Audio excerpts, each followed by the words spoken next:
গ্রামের মধ্যে প্রবেশ করব।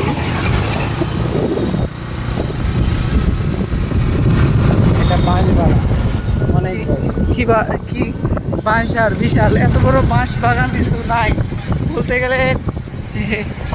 দেখেন এত বড় বাঁশ বাগান কম বেশি মানে গ্রামে আর দেখাই যায় না বাঁশ বাগান।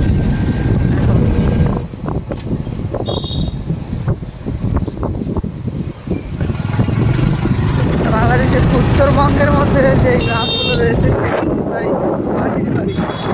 আধুনিকতার ছোঁয়া লাগছে প্রায় কম বেশি, একটু বেশি না আধুনিকতার ছোঁয়া। আমরা সামনে একদম প্রেম গোসাই প্রেমতলী মেলার কাছাকাছি চলে আসি। এই সেই মাঠে হচ্ছে আর কি প্রেমতলী মেলা বসে এই মাঠটাতে। এই মাঠেই বসে প্রেমতলীর মেলা। ধান যখন থাকে না তখন এই মাঠেই বসে, আমরা সেখানে চলে আসছি প্রায়।